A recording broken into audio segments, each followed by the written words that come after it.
जोलुर गेलेनायनि गेजेरजों जों जोंनि देहाखौ मोजाङै लाखिनो हायो। धेमाजि जिल्लानि दुलाराय बर' फरायसा आफादनि आफादगिरि तेनजिं बर'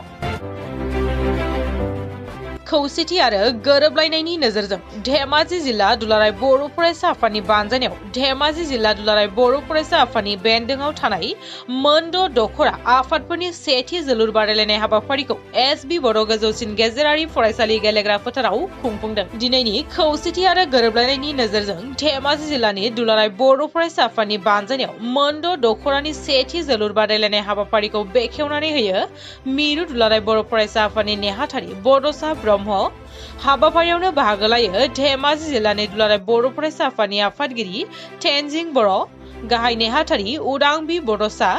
हाबाफारियावनो धेमाजि जिल्लानि गासै दैदेनगिरिफोरजों लोगोसे धेमाजि जिल्लानि दखरानि सिङाव थानाय गासै एबसुनि सोद्रोमाफोरा बाहागो लायो।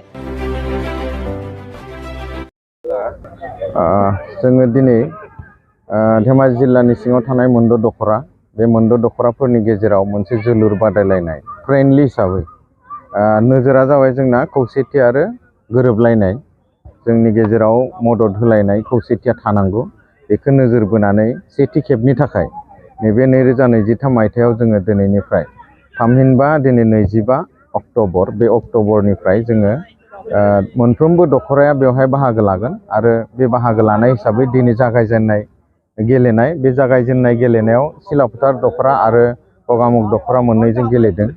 दा जोङो साननानै जुदि नायोब्ला बा जोङो मिथिनो हायो जे जोलुर गेलेनायनि गेजेरजों जोंनि देहाखौ जों मोजाङै लाखिनो हायो, जोंनि देहाया मोजां जायो आरो फारसेथिं जोङो गेलेनायनि गेजेरजों जोंनि जि फ्रेन्डशिप बे फ्रेन्डशिपआबो मोजाङैनो थायो।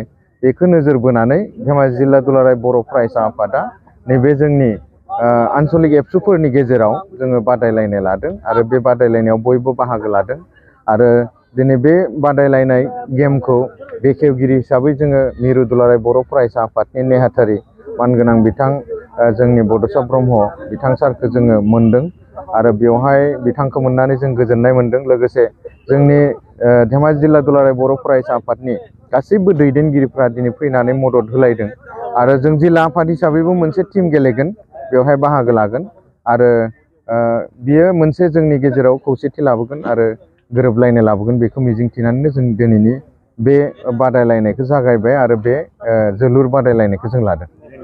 दिनैनि गेलेनायाव सिलाफोथार दखराया गगामुग दखराखौ 4-2 गलाव देरहानाय जादों।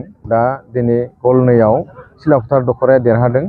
जोङो आसा फारिदों बिथांमोना दा देरहानायनि उनाव नेक्स्ट गेलेबावगोन, बिथांमोनाबो दावगालांबाय थानो हाथों, मोजां गेलेनो हाथों आरो जोंनि गेजेराव जि फ्रेन्डशिप, लोगोथि आरो खौसेथि बेयो थालांबाय थागोन, बेखौ जों मिजिंथियो।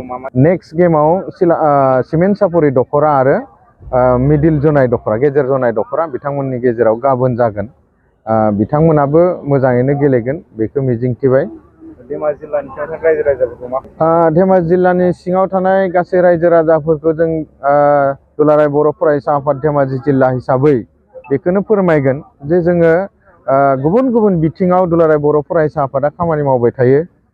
बेनि अनगायैबो थांनाय बारा गोबाव जायाखै बे गेलेग्रा फोथारावनो 13 बोसोर बैसोनि सिंनि जोलुर बादायलायनायाबो जादोंमोन। दा बेखौनो लोब्बा लाखिनानै जोंबो जिहेथु जोंनि देहाखौ मोजाङै लाखिनांगौ, बेनिखायनो जिल्ला आफाद आरो दखरा आफाद गासैखौबो लानानै बे बादायलायनायखौ जोङो लानाय जादों।